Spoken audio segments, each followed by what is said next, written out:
A Carta aos Efésios. Capítulo 1. Paulo, apóstolo de Cristo Jesus pela vontade de Deus, aos santos que estão em Éfeso e são fiéis em união com Cristo Jesus.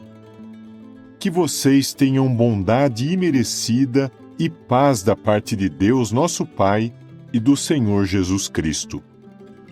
Louvado seja o Deus e Pai do nosso Senhor Jesus Cristo, pois Ele nos abençoou em união com Cristo, com toda a bênção espiritual nos lugares celestiais, visto que nos escolheu para estar em união com Ele antes da fundação do mundo, para que fôssemos santos e sem defeito diante dele em amor. Pois Ele predeterminou que fôssemos adotados como seus filhos por meio de Jesus Cristo, segundo o seu agrado e a sua vontade, para o louvor da sua gloriosa bondade imerecida que Ele nos concedeu bondosamente por meio do seu Filho amado. Por intermédio dele, temos o livramento por resgate, por meio do sangue dele. Sim, o perdão das nossas falhas, segundo as riquezas da sua bondade imerecida. Essa bondade imerecida Ele nos deu abundantemente em forma de toda sabedoria e entendimento, por nos fazer saber o segredo sagrado da sua vontade. Segundo o seu agrado, Ele mesmo determinou o propósito de estabelecer uma administração quando se completassem os tempos determinados para reunir no Cristo todas as coisas nos céus e as coisas na terra. Sim, nele, com quem estamos em união e fomos designados herdeiros, tendo sido predeterminados, segundo o propósito daquele que realiza todas as coisas de acordo com o que a sua vontade determina, a fim de que servíssemos para o louvor da sua glória, nós que fomos os primeiros a esperar no Cristo. Mas vocês também passaram a esperar nele, depois de terem ouvido a palavra da verdade, as boas novas a respeito da salvação de vocês. Depois de terem crido, Deus o selou por meio dele com o prometido Espírito Santo, que é uma garantia da nossa herança, com o objetivo de livrar por um resgate a propriedade dele mesmo, para o seu glorioso louvor. É por isso que eu também, desde que ouvi falar da fé que vocês têm no Senhor Jesus e do amor que demonstram para com todos os santos, não paro de dar graças por vocês. Continuo a mencioná-los nas minhas orações, para que o Deus do nosso Senhor Jesus Cristo, o Pai glorioso, lhes dê um espírito de sabedoria e de revelação, referente ao conhecimento exato dele. Ele iluminou os olhos do coração de vocês, para que saibam a que esperança ele os chamou, quais são as gloriosas riquezas que ele reserva como herança para os santos, e como é extraordinária a grandeza do seu poder em nós, crentes. Essa grandeza é demonstrada na atuação da sua poderosa força, que ele usou com relação a Cristo quando o levantou dentre os mortos e o fez sentar-se à sua direita nos lugares celestiais, muito acima de todo governo, autoridade, poder, domínio e todo nome que possa ser dado, não só neste sistema de coisas, mas também no que virá. Sujeitou-lhe também todas as coisas debaixo dos pés e o fez cabeça sobre todas as coisas no que se refere à congregação, que é o seu corpo, a plenitude daquele que em tudo completa todas as coisas. Capítulo 2. Além disso, Deus deu vida a vocês, embora estivessem mortos por causa das suas falhas e pecados, nos quais andavam antes segundo o sistema deste mundo, segundo o governante da autoridade do ar, o Espírito que agora atua nos filhos da desobediência. Sim, todos nós nos comportávamos antes entre eles de acordo com os desejos da nossa carne, satisfazendo a vontade do corpo e da mente, e éramos por natureza merecedores da ira, assim como os demais. Mas Deus é rico em misericórdia, e por causa do grande amor com que nos amou, nos deu vida junto com o Cristo, mesmo quando estávamos mortos por causa das nossas falhas. Por bondade imerecida vocês foram salvos. Além disso, Deus nos levantou junto com Ele e nos fez sentar junto com Ele nos lugares celestiais em união com Cristo Jesus, a fim de que, nos futuros sistemas de coisas, Ele demonstre as riquezas extraordinárias da sua bondade imerecida por meio de sua benevolência para conosco em união com Cristo Jesus. Graças a essa bondade imerecida, vocês foram salvos por meio da fé. E isso não se deve a vocês. Na verdade, é dádiva de Deus. Não é resultado de obras, a fim de que ninguém tenha razão para se orgulhar. Nós somos trabalho das mãos de Deus e fomos criados em união com Cristo Jesus para realizarmos as boas obras que Deus determinou com antecedência para que andássemos nelas. Portanto, lembrem-se de que vocês, que são por nascimento pessoas das nações, antes eram chamados incircuncisão por aqueles chamados circuncisão, a qual é feita na carne por mãos humanas. Naquele tempo, vocês estavam sem Cristo, apartados do Estado de Israel, estranhos aos pactos da promessa.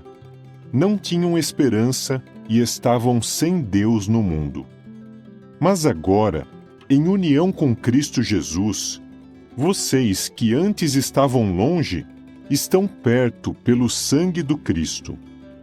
Pois Ele é a nossa paz, aquele que de 2 grupos fez um só, e que destruiu o muro que havia no meio, que os separava. Por meio de sua carne, Ele aboliu a inimizade, a lei de mandamentos em forma de decretos, para fazer dos 2 grupos que estão em união com Ele um novo homem, e fazer paz, e para, por meio da estaca, reconciliar plenamente com Deus ambos os povos em um só corpo, pois Ele matou a inimizade por meio de si mesmo. E Ele veio e declarou as boas novas de paz a vocês que estavam longe, e paz aos que estavam perto, pois, por meio dele, nós, ambos os povos, temos livre acesso ao Pai por um só Espírito. Assim, vocês não são mais estranhos e estrangeiros, mas são concidadãos dos santos e membros da família de Deus, e foram edificados sobre o alicerce dos apóstolos e dos profetas, sendo o próprio Cristo Jesus a pedra angular de alicerce. Em união com Ele, o edifício inteiro, tendo todas as partes harmoniosamente unidas, cresce para se tornar um templo santo para Jeová. Em união com Ele, vocês também estão sendo edificados juntamente para se tornar um lugar para Deus habitar por Espírito.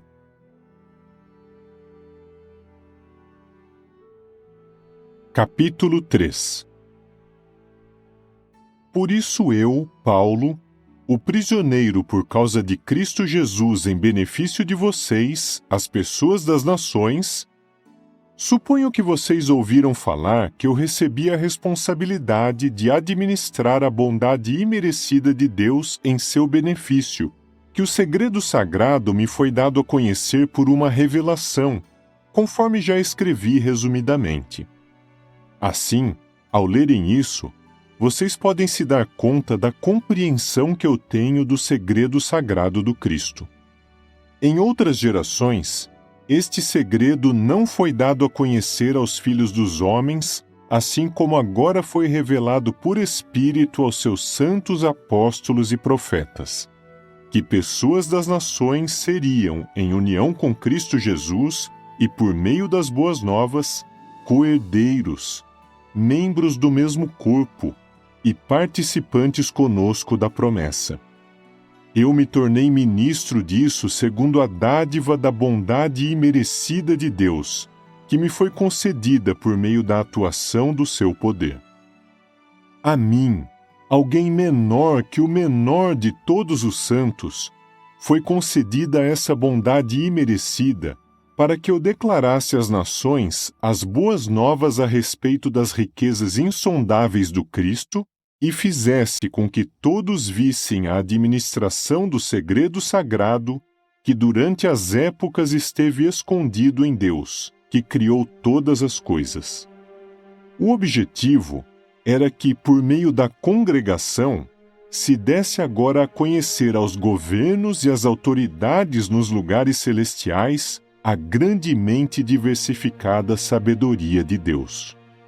Isso está de acordo com o propósito eterno que Ele formou com relação ao Cristo, nosso Senhor Jesus, por intermédio de quem temos esta liberdade no falar e podemos nos aproximar de Deus livremente com confiança, por meio de nossa fé em Cristo.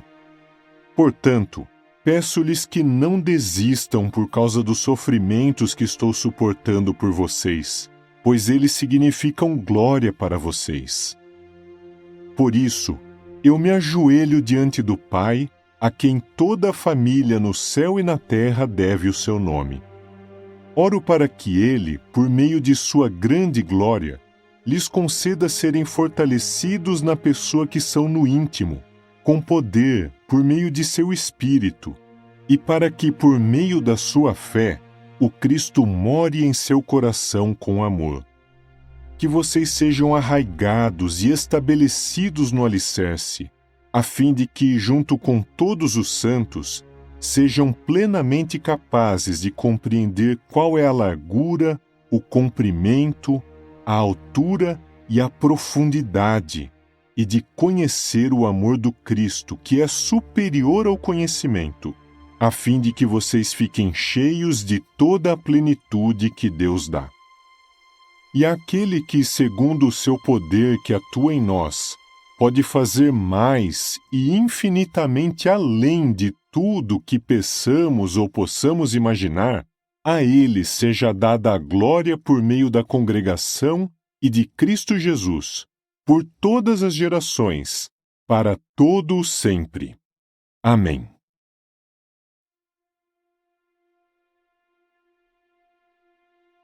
Capítulo 4. Portanto, eu, o prisioneiro no Senhor, suplico-lhes que andem de um modo digno da chamada com que foram chamados, com toda a humildade e brandura, com paciência, suportando uns aos outros em amor, esforçando-se diligentemente para manter a unidade do Espírito no vínculo unificador da paz. Há um só corpo e um só Espírito, assim como há uma só esperança a que foram chamados. Há um só Senhor, uma só fé, um só batismo, um só Deus e Pai de todos, que é sobre todos, por meio de todos e em todos. Cada um de nós recebeu bondade imerecida na medida em que o Cristo concedeu a dádiva. Pois as Escrituras dizem: quando ele subiu ao alto, levou consigo cativos, deu dádivas em homens. Ora, o que significa a expressão ele subiu, senão que ele também desceu às regiões mais baixas, isto é, a terra? O mesmo que desceu é também aquele que subiu muito acima de todos os céus, para dar plenitude a todas as coisas. E ele deu alguns como apóstolos, alguns como profetas, alguns como evangelizadores, alguns como pastores e instrutores, para o reajustamento dos santos, para a obra ministerial, para edificar o corpo do Cristo, até que todos alcancemos a unidade da fé e do conhecimento exato do Filho de Deus, o estado de homem adulto, alcançando a estatura da plenitude do Cristo.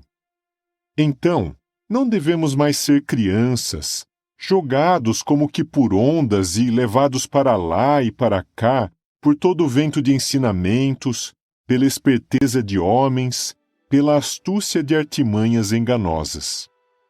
Mas, falando a verdade, cresçamos em todas as coisas, por amor, em direção àquele que é a cabeça, Cristo.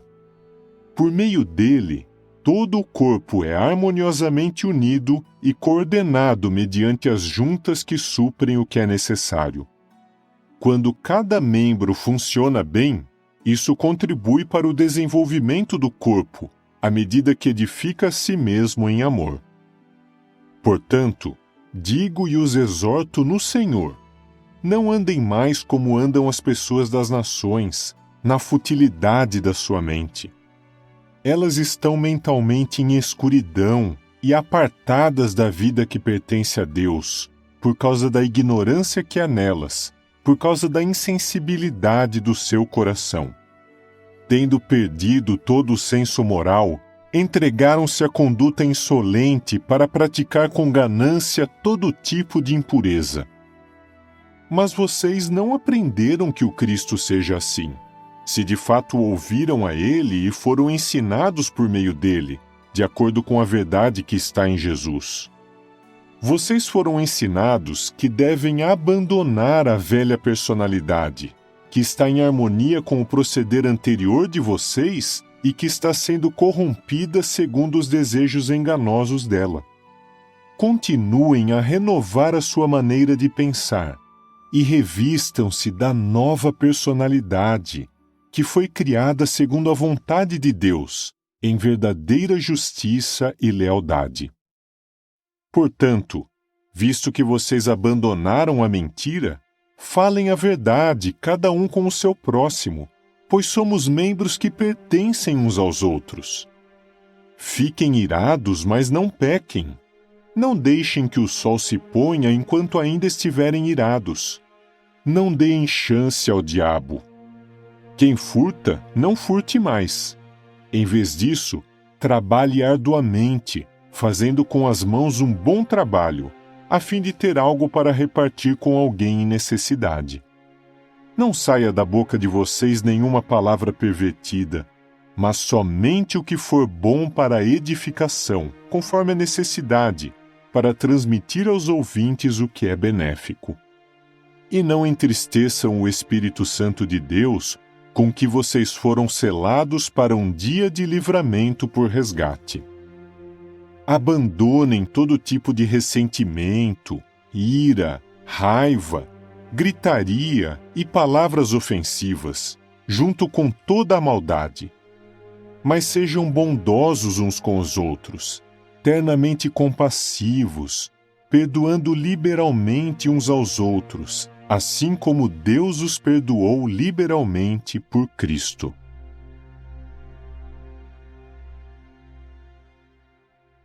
Capítulo 5. Portanto, tornem-se imitadores de Deus como filhos amados, e continuem andando em amor, assim como também o Cristo nos amou e se entregou por nós como oferta e sacrifício, um aroma agradável a Deus. A imoralidade sexual, todo tipo de impureza e a ganância não sejam nem mesmo mencionadas entre vocês, assim como é próprio de pessoas santas. Nem conduta vergonhosa, nem conversa tola, nem brincadeiras obscenas, coisas que não são apropriadas. Mas em vez disso, deem graças. Pois isto vocês sabem e reconhecem por si mesmos. Ninguém que pratica imoralidade sexual, nenhuma pessoa impura, nem gananciosa, que significa ser idólatra, tem herança alguma no reino do Cristo e de Deus. Que ninguém os engane com palavras vãs, pois por causa dessas coisas, a ira de Deus vem sobre os filhos da desobediência. Portanto, não sejam parceiros deles, pois antes vocês eram escuridão, mas agora são luz em união com o Senhor. Continuem andando como filhos da luz, pois o fruto da luz consiste em tudo o que é bom, justo e verdadeiro. Certifiquem-se sempre do que agrada ao Senhor e parem de participar nas obras infrutíferas da escuridão. Em vez disso, exponham-nas. Pois as coisas que eles fazem em segredo são vergonhosas até mesmo para mencionar. Mas todas as coisas que são expostas são reveladas pela luz, pois tudo o que é revelado é luz. Por isso se diz: acorde, ó você que dorme, e levante-se dentre os mortos, e o Cristo o iluminará. Assim, estejam bem atentos para não andarem como tolos, mas como sábios, usando o seu tempo do melhor modo possível, porque os dias são maus. Portanto, parem de ser insensatos, mas compreendam qual é a vontade de Jeová. Também, não se embriaguem com vinho em que há devassidão, mas fiquem cheios de espírito. Falem uns aos outros com salmos, louvores a Deus e cânticos espirituais, cantando e acompanhando a si mesmos com música no coração para Jeová, dando sempre graças por todas as coisas ao nosso Deus e Pai, em nome do nosso Senhor Jesus Cristo. Estejam sujeitos uns aos outros no temor de Cristo.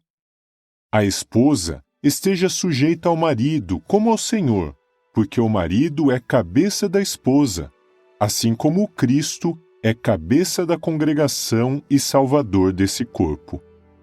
De fato, assim como a congregação está sujeita ao Cristo, a esposa também deve estar sujeita ao marido, em tudo. Marido, continue a amar a sua esposa, assim como também o Cristo amou a congregação e se entregou por ela, para santificar a congregação, purificando-a com o banho de água por meio da palavra, a fim de apresentá-la a si mesmo em todo o seu esplendor, sem mancha, nem ruga, nem qualquer coisa semelhante, mas santa e sem defeito. Do mesmo modo, o marido deve amar a esposa como ao seu próprio corpo. O homem que ama a sua esposa ama a si mesmo, pois nenhum homem jamais odiou o próprio corpo, mas o alimenta e cuida dele, assim como Cristo faz com a congregação, porque somos membros do seu corpo. Por essa razão, o homem deixará seu pai e sua mãe e se apegará à sua esposa, e os dois serão uma só carne. É grande esse segredo sagrado.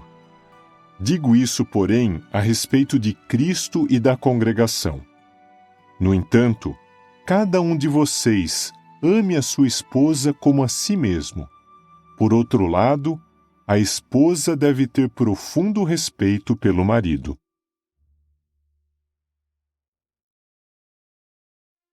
Capítulo 6. Filhos, sejam obedientes aos seus pais em união com o Senhor, pois isso é justo. Honre seu pai e sua mãe. Esse é o primeiro mandamento com uma promessa, para que tudo vá bem com você e você permaneça por muito tempo na terra. E pais, não irritem os seus filhos, mas continuem a criá-los na disciplina e na instrução de Jeová. Escravos, sejam obedientes aos seus senhores humanos com temor e tremor, na sinceridade do seu coração, como ao Cristo, não apenas quando estiverem sendo observados, só para agradar a homens, mas como escravos de Cristo, fazendo de toda a alma a vontade de Deus. Sejam escravos com uma boa atitude, como que servindo a Jeová e não a homens, pois vocês sabem que Jeová retribuirá a cada um qualquer bem que fizer, seja ele escravo, seja livre. Vocês também, senhores de escravos, continuem a tratá-los do mesmo modo, sem ameaças, pois vocês sabem que o Senhor, tanto deles como seu, está nos céus, e com ele não há parcialidade. Finalmente, continuem a ser fortalecidos no Senhor e na sua poderosa força. vistam a armadura completa de Deus, para que possam se manter firmes contra as artimanhas do diabo. Pois temos uma luta, não contra sangue e carne, mas contra os governos, contra as autoridades, contra os governantes mundiais desta escuridão, contra as forças espirituais malignas nos lugares celestiais.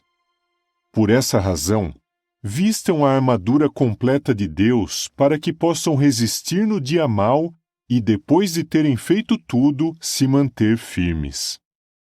Portanto, mantenham-se firmes, usando o cinturão da verdade, vestindo a couraça da justiça e tendo os pés calçados com a prontidão para declarar as boas novas de paz. Além de tudo isso, usem o grande escudo da fé, com o qual poderão apagar todas as flechas ardentes do maligno. Aceitem também o capacete da salvação e a espada do Espírito, isto é, a palavra de Deus, ao passo que, com toda forma de oração e súplica, em todas as ocasiões, vocês continuam orando no Espírito. E para esse fim, fiquem despertos, fazendo constantemente súplica a favor de todos os santos. Orem também por mim, para que me sejam dadas as palavras quando eu abrir a boca, a fim de que eu consiga falar corajosamente ao tornar conhecido o segredo sagrado das boas novas, pelas quais atuo como embaixador preso em correntes, e que eu fale com coragem sobre elas, como devo fazer. E para que vocês saibam também da minha situação e de como estou passando, Tíquico, amado irmão e ministro fiel no Senhor, lhes informará de tudo. Por isso mesmo, eu o envio a vocês, para que saibam como estamos e para que ele lhes console o coração. Que os irmãos tenham paz e amor com fé da parte de Deus o Pai e do Senhor Jesus Cristo. Que a bondade imerecida esteja com todos os que amam o nosso Senhor Jesus Cristo com um amor indestrutível.